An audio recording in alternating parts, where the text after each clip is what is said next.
बिस्मिल्लाहिर्रहमानिर्रहीम।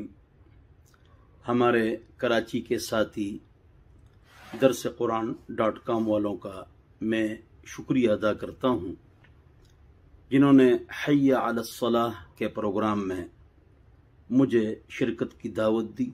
नमाज के मौजू के हवाले से मुझे कुछ सवालात दिए गए हैं, उस हवाले से आप हज़रात के सामने गुफ्तगू करेंगे। अल्लाह रब्बुल इज़्ज़त हम सबको 5 वक्त नमाज खुसूसन फजर की जमाअत के साथ आराम से, सुकून से, पाबंदी से पढ़ने की तौफीक नसीब फरमाए। हमको क्वेश्चन पेपर मिलता है तो कहते हैं फर्स्ट क्वेश्चन लाजिम है, लेकिन अगर वो हम सही न लिखें तो बहुत सारे नंबर कट जाते हैं।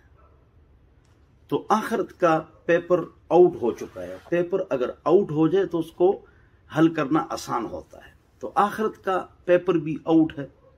हाँ, आपसे क्या क्या पूछा जाएगा और बहुत आसान है। 3 बातें हैं शरीयत: 5 वक्त नमाज, हराम से बचो, गुनाह से बचो, बस। हज जिंदगी में एक बार है, वो भी मालदार पर है। ज़कात और रोज़ा साल में एक बार है। ये अल्लाह रब्बुल इज़्ज़त का हुक्म है नमाज। पाक रब ने पाक कलाम में इसका बहुत तस्करा फरमाया है। वरकऊ मअर राकिईन, अकेले नहीं, जमात के साथ नमाज पढ़ो। और हुजूर अकरम सल्लल्लाहु अलैहि वसल्लम ने फरमाया, अल जमाअतु सुन्नतुम मिन सुननिल हुदा ला यतखल्लफु अन्हा इल्ला मुनाफिक। जमात से नमाज पढ़ना ये हिदायत की सुन्नतों में से, इससे पीछे नहीं हटता मगर वो आदमी जो मुनाफिक हो। लिहाजा जमात के साथ नमाज पढ़ो, पाबंदी से नमाज पढ़ो, आहिस्ता आहिस्ता नमाज पढ़ो, घर से वजू करके जाना। अल्लाह, ये जो आप मस्जिद में वजू करते हैं ये खिलाफ सुन्नत है। 1200 साल ये नहीं था।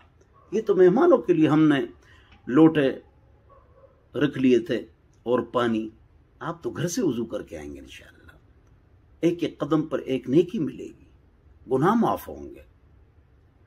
आसारकुम तुक्तब दियारकुम तुक्तब आसारकुम, यानी अलजिमू दियारकुम, तुम्हारे दूर के घर अच्छे हैं, वहां रहो, जितने कदम लोगे सवाब ज्यादा मिलेगा। तो नमाज की पाबंदी ये पहला हुक्म है अल्लाह ताला का। और सबसे पहले इस हवाले से सवाल होगा आखिरत में, और बंदों के हुकूक में पहला जो सवाल होगा वो कत्ल के मुताल्लिक होगा। और कब्र में पिटाई नमाज पर है। लिहाजा नमाज में सुस्ती न फरमाए। नमाज आ गई, सब कुछ आ गया। मन ضيع الصلاة فهو لما سواها अضيع। जिसने नमाज को ज़ाया कर दिया उसने दीन के तमाम शोबों का बेड़ा गर्क कर दिया। अन उमर रज़ियल्लाहु अन्हु। लिहाजा नमाज में सुस्ती न फरमाए। आप रात को सोएं, आपने इशा की नमाज नहीं पढ़ी हो, आपको नींद ना आए, आपको आपकी तबीयत खराब हो,